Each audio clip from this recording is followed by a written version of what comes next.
Night had wrapped itself around the plains like a great silent shroud. Tuvahn stood with Kor at the edge of the Emerald Skystone's crater, the air humming with a strange, living resonance.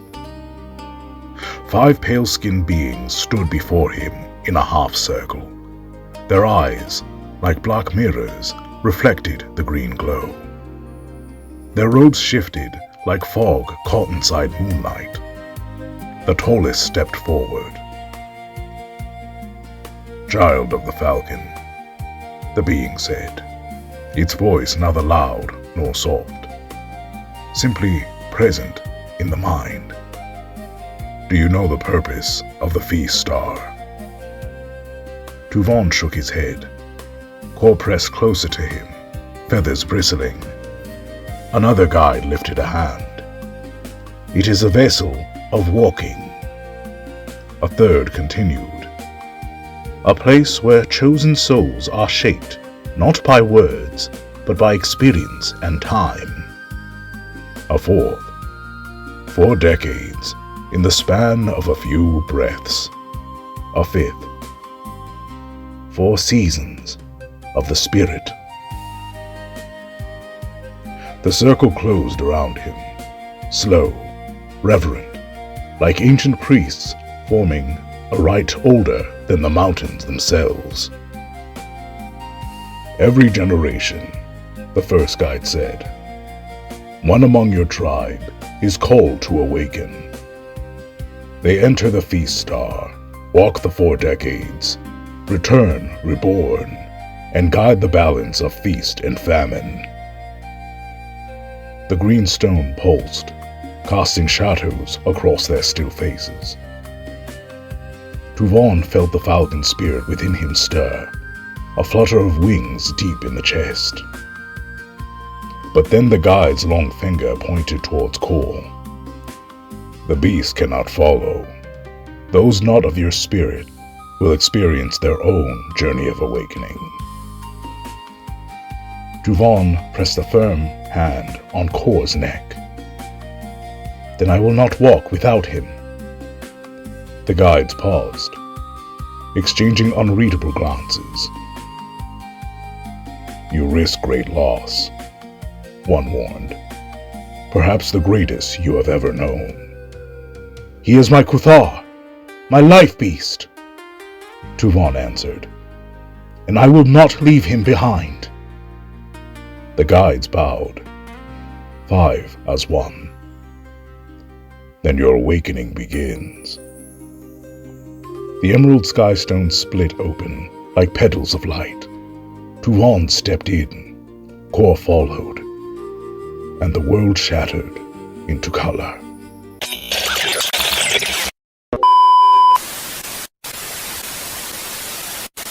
Haha, oh, this chamomile tea's about to hit. Ah, yes. Oh, what the hell? Will you help me with a quest? Huh? The day I take a request from a hoodlum inside my own damn home? Get over here, Wackajack. Oh, please don't hit me, Pippinlick, please!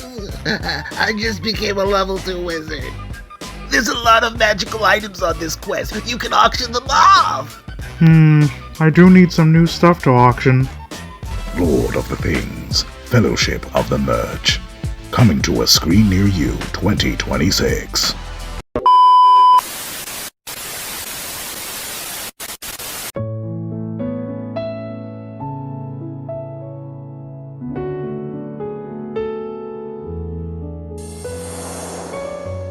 Tuvahn awoke beneath a cracked orange sky.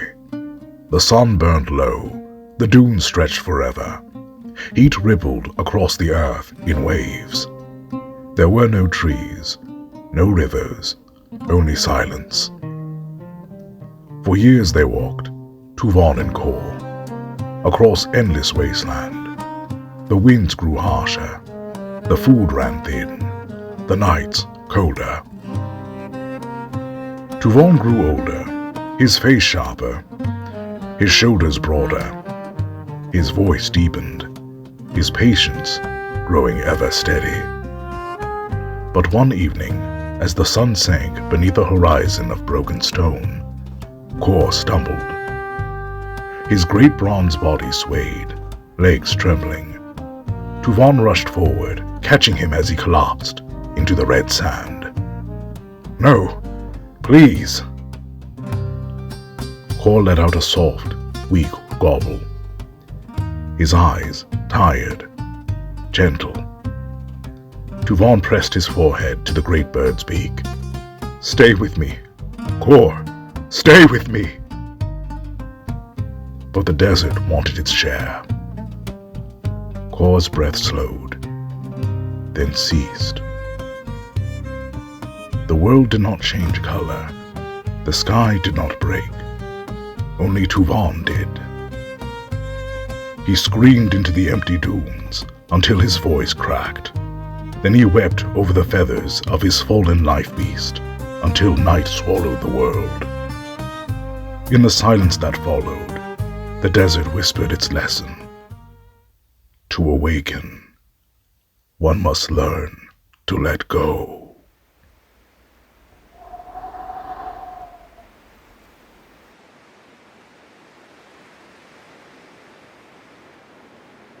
Tuvahn awoke in snow. A tundra stretched before him, a white world with no horizon, no shelter, no warmth. Wind howled like wounded spirits. The cold stung deeper than blades. For 10 years he wandered alone. He built fires that quickly died. He hunted beasts that crumbled into frost. He spoke to the sky and received only echoes. On the darkest night of the 10th winter, the blizzard swallowed him. He fell to his knees, exhaustion pulling at his bones. Only then, beneath the freezing sky, did he finally allow himself to grieve fully. Not just Kor's death, but the loss of his innocence of youth. He cried until tears froze on his cheeks, and the tundra whispered, "Grief is a teacher, not a prison."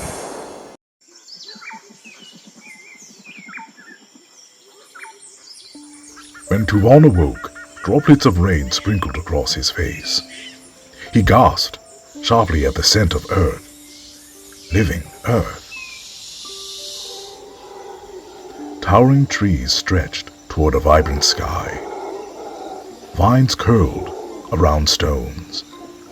Birds sang in voices rich and wild. Tuvahn stepped forward, and the forest stepped forward with him.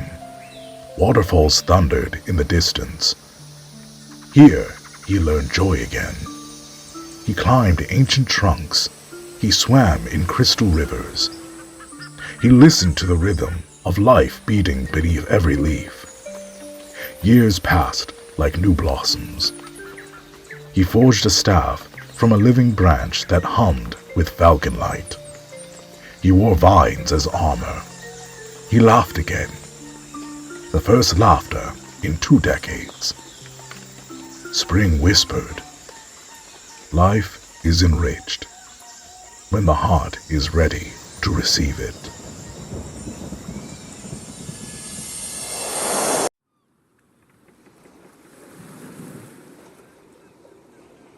The rainforest softened, the trees thinned, and one morning Tuvahn found himself standing on warm sand. An endless ocean glittered before him, blue and vast and eternal. He lived by the shore for 10 years, fishing, meditating, learning, speaking to the tide. He watched the sun across the sky thousands of times. He let memories flow in and out like the waves. He forgave the desert. He forgave the winter. He forgave himself. One evening, sitting beside gentle waves, he whispered, "I miss you, Kor. But thank you for walking as far as you could. The tide washed around his ankles, warm, refreshing, and summer whispered, "Peace is not forgetting, but embracing what remains."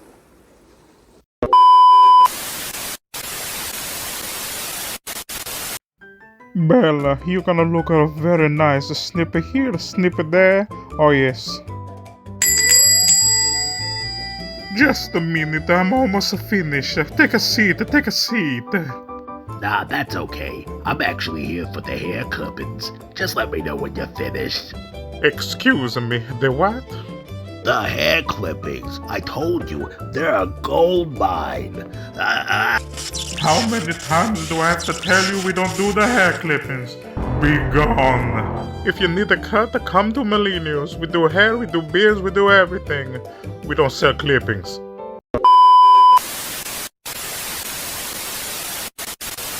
The ocean brightened, the sands dissolved, the feast star opened. Tuvahn stepped out of the emerald glow, his hair the same length, his face unchanged, yet his eyes carried 40 years of storms and seasons. The guides bowed, silent and reverent. "You have walked the awakening," the first said. "You have returned whole." Tuvahn looked back at the stone gate as it sealed shut. One final sigh of green dust rising into the wind. He pressed a hand over his heart. "Fly high, Kor," he whispered.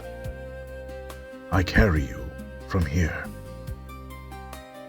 The plain stretched before him as the stars twinkled in the night sky. And so, Tuvahn walked forward beneath a sky that no longer felt the same.